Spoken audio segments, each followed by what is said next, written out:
पे जाते हैं, खून की जांच होती है, एक्सरे होता है, प्लास्टर चढ़ाया जाता है, प्लास्टर काटा जाता है, ये तमाम काम इसकी पढ़ाई होती है जिसको पैरामेडिक्स कहते हैं।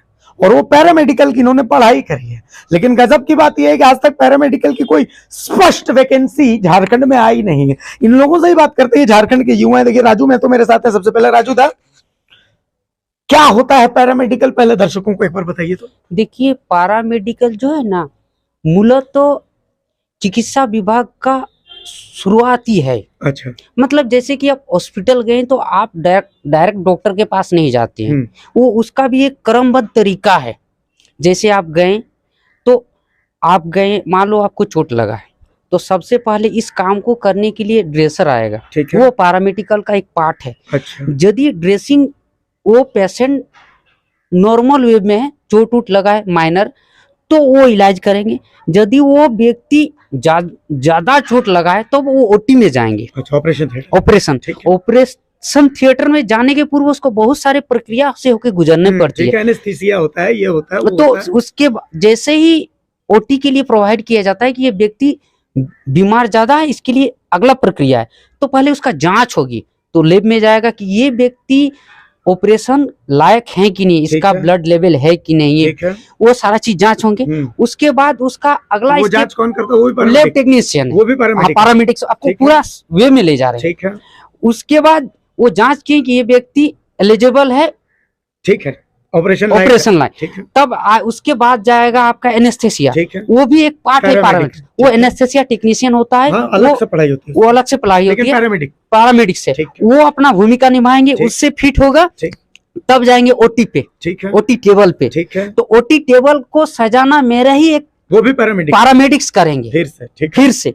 उसके बाद जाके डॉक्टर उस पे अपना योगदान, तब जाके। अच्छा, तब जब आप इतना कुछ बताए, तब तो मुझे ऐसा लगता है जैसे हम लोग हर रोज पढ़ते हैं कि डॉक्टर की इतनी कमी है, डॉक्टर को लाया जाए, डॉक्टर के लिए वैकेंसी। तो पैरामेडिक्स के लिए बहुत सारी नौकरी निकलती होगी झारखंड में, क्योंकि इतना काम है तो बहुत नौकरी। क्या नौकरी? तो विगत 23 वर्षों में पहली बार सरकार एक बहाली निकाली है।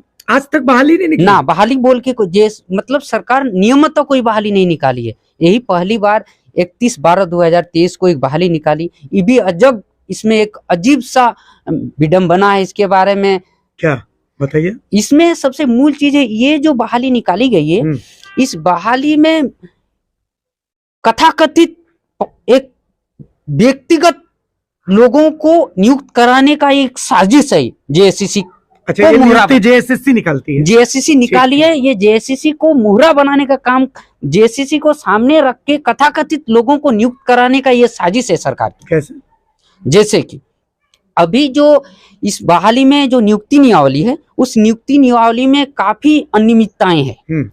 सबसे पहले इसमें नियुक्ति नियमावली में किसी का व्यक्ति का बहाली होने के लिए उसमें उसका एक मापदंड होते हैं। ठीक है, में इसमें मापदंड में झारखंड में 2006 से लेके अभी तक पढ़ाई हुई है।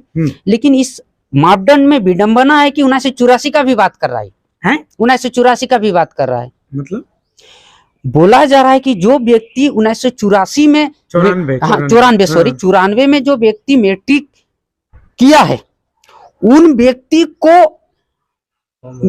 वो व्यक्ति मैट्रिक में ही 1994 में अगर कोई मैट्रिक करेगा, मतलब मैं सामान्य गणना कर रहा हूँ, मैं उतना पढ़ा लिखा नहीं हूँ आप लोग इतना, लेकिन मतलब नॉर्मल नर्सरी पढ़ता है लोग, उसके बाद अगर सरकारी में पढ़ा तब कम बात करें, प्राइवेट का छोड़ देते हैं। नर्सरी पढ़ेगा, नर्सरी के बाद एक प्रेप होता है, प्रेप में पढ़ता है, उसके बाद पहला क्लास, दूसरा क्लास, तीसरा क्लास, चौथा, पांचवा, छठा, सातवां, आठवां, नौवां, फिर 10वां, मतलब 12 साल। तो 12 साल मतलब 1994 से 12 साल पहले गए तो कितना साल हुआ? 1982 हुआ। तो मतलब 82 में जो पैदा होगा, तो 82 में जो पैदा होगा तो 2024 में वैकेंसी में अगर वो नौकरी करेगा तो कितना साल का होगा? 50 साल से ऊपर के आदमी को नौकरी देगा तो उसको आंख से सूझबे नहीं करेगा, तो किसको एनेस्थीसिया सूंघाएगा और किसका प्लास्टर करेगा? इसी के लिए तो नियम बनाया है कि वो जो कर्मचारी जिनका बात करें, उसको 55 साल तक वो फॉर्म भर सकता है। मतलब कौन है ऐसा जो 55? वो जो अनुबंध पे कार्यरत कर्मी है। ये बहाली सिर्फ अनुबंध में कार्यरत कर्मी को नियुक्त करवाने का सरकार ये साजिश है। आप बोलिए जो एक आप मिनट, तो जो अनुबंध में काम कर रहा हूँ 55 साल तक भर सकता है, और आप लोग आउटसोर्स वाले हैं, आप लोग फ्रेश कितना भी साल है, से? ये फ्रेश भी है, आउटसोर्स भी है, अभी 9 साल से कार्यरत कर्मी है। सवाल मेरा ये है, पहले उसमें आते हैं, उसको क्लियर करते हैं कि जो व्यक्ति 82-83 में जन्म लिया है उसके लिए अलग नियम, और जो 2000 मैंने आप 90 के बाद जन्म लिया उसके लिए अलग नियम इस बहाली में किया है। अच्छा, दोनों के लिए अलग अलग नियम इसलिए नियम है, वो मैट्रिक पास करके ये फॉर्म, वो अपना समय में मैट्रिक किया है, वो मेरा इक्विवेलेंट हो जाएगा आज का एससी के साथ। इस अब एक मिनट मैं आपके पास आऊंगा, इधर आइए। क्या नाम है आपका? मेरा नाम आदर्श कुमार है। आदर्श, क्या उम्र है आपकी? मेरा उम्र 23 साल। डेट ऑफ बर्थ मतलब साल? 2000। तब तो आप जिंदगी में कभी नौकरी नहीं कर पाई है इस नियम के साथ? नहीं। कितना पैसा लगा के पैरामेडिकल का पढ़ाई की है? कम से कम 3 से 4 लाख रुपया। क्या कोर्स होता है पैरामेडिकल का? पैरामेडिकल में हम लैब टेक्नीशियन का कोर्स किए हैं। डिप्लोमा है? डिप्लोमा कोर्स किए। कितना साल का होता है ये? 2 साल का होता है, और अभी एक सरकार नियम बनाई है कि 1 साल और इंटेंसिव लिया जाएगा, मतलब समझिए कि 3 साढ़े 3 साल 3-4 लाख रुपए खर्चा करके 3 साढ़े 3 साल, हाँ। 3 साढ़े 3 साल आप इसमें दिए। और जो लोग को भरने का कोशिश है उन लोगों के लिए क्या नियम है? उन लोग क्या करता है? वो लोग भी सेम काम, मतलब आप तो कितना इंटरमीडिएट के बाद किए हैं? इंटरमीडिएट के बाद किए हैं। और जो संविदा वाला है वो लोग मतलब जो किया गया है तो लोग 10th के बाद भी कर सकता है। 10th के बाद भी बहुत उसमें ऐसा कैंडिडेट है जो 10th के बाद भी वो एक साल का सर्टिफिकेट कोर्स करके वो भी काम कर रहा है। तो मतलब जो सर्टिफिकेट कोर्स वाला है 1 साल जो किया है उसको जो 3 साल आप लोग खपा दिए, दोनों को बराबरी में खड़ा कर दिया। दोनों को बराबर में खड़ा किया है, उसका भी लेवल पे 5, हमारा भी लेवल पे 5। तो क्या हम क्यों 3 साल हम अपना क्यों बर्बाद किए? भाई कौन नियम बना रहा है जी ऐसा कि 3 साल 3-4 लाख रुपए खर्चा कर दी? तो वैसा ही हो गया कि बीटेक का डिप्लोमा वाला एक एग्जाम को भर दे रहा है और दोनों को बराबरी में खड़ा कर दे रहा है। राजूदा, क्या कौन नियम बनाता है भाई ऐसा? नियम आपको तो बोले कि सरकार इस नियम जो नियुक्ति नियमावली, इसमें पूरा नियुक्ति नियमावली सिर्फ संविदा में कार्यरत कर्मी के लिए नियमावली है आपके पास? जी एकदम। एक बार दिखाइए तो थोड़ा सा हम लोग भी देखें क्या क्या नियमावली में कंडीशन है, एक बार बताइए। देखिए अभी इधर कैमरा की तरफ दिखाइए। देखिए इधर आइए ताकि हम लोग कैमरा की तरफ, इधर लाइए कैमरा को, इधर लाइए। हाँ, इधर फोकस करिए थोड़ा सा। इसमें अभी लैब टेक्नीशियन का 636 का बहाली है। ठीक है, ये वाला। हाँ, ये वाला देखिए, ये देखिए यहाँ दिखाइए, प्रयोगशाला प्रावैधिक। ठीक है, इसमें 636 बहाली है। और एक्सरे टेक्नीशियन में आपका है 116 पद का। 116 ये देखा? ठीक है। लेकिन इसमें एक मजाकदार बातें हैं कि जो अनुबंध में कार्यरत कर्मी है 114 आदमी ऑलरेडी काम कर रहा है। 114 आदमी काम कर रहा है, 116 का बहाली निकाला है। ठीक है, 2 एक्स्ट्रा किसको देगा? ये आप लोग के लिए 2 है, 2 गो। इसमें क्या है, इसमें प्रॉब्लम हमको इस बात का है कि ये बहाली निकाली है तो ठीक है। हमको प्रॉब्लम यहाँ पे है। क्या है दिखाइए। देखिए, हमको सबसे पहला प्रॉब्लम ये है कि जब झारखंड में बहाली निकालती है, इसको दिखाइए। आप झारखंड में बहाली निकालते हैं, बात करते हैं पटना और दरभंगा का है इसमें। हाँ है। हाँ देखिए इसमें क्या लिखा गया है। इसमें तकनीकी योग्यता लिखी है, राज्य सरकार का प्रशिक्षण संस्थान, ये था RMCH रिम्स, ये तो ठीक है।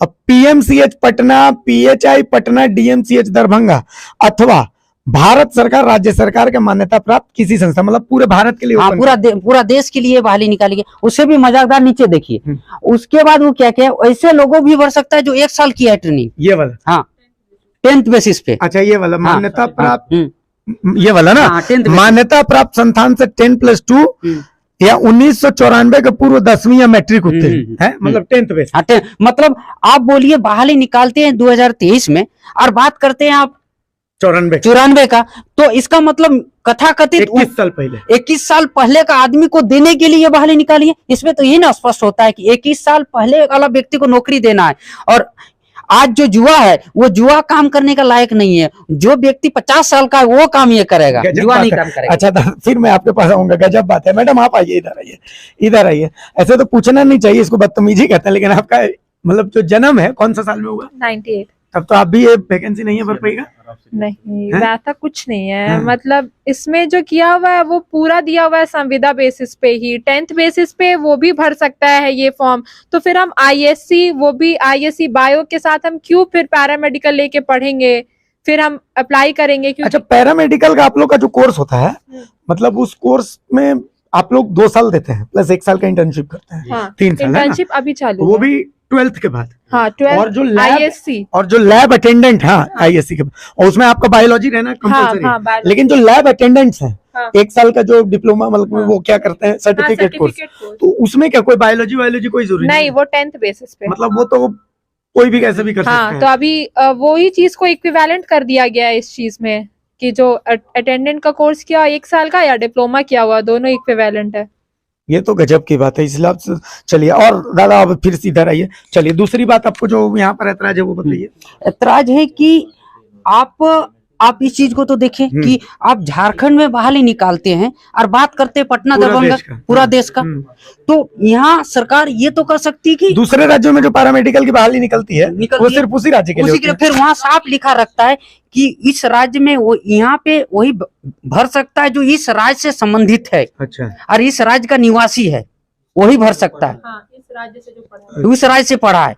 इससे भी जिस व्यक्ति को सरकार अभी जो संविदा में कार्यरत कर्मी है, वो व्यक्ति पे हम लोग पूरा राज्य भर में आरटीआई किए, जो पूरा राज्य भर में जितने कर्मचारी संविदा पे काम कर रहे हैं उन लोगों का सर्टिफिकेट भी हम लोगों ने निकाला अच्छा, कि जो व्यक्ति को आप मेरे इक्विवेलेंट बना रहे हैं तो उस व्यक्ति का भी तो वेरिफिकेशन होना होना चाहिए। चाहिए। वो क्या कर रही है सरकार साजिश के तहत कि उन लोगों को 10 साल का अनुभव के आधार पे उसको 15 दिन का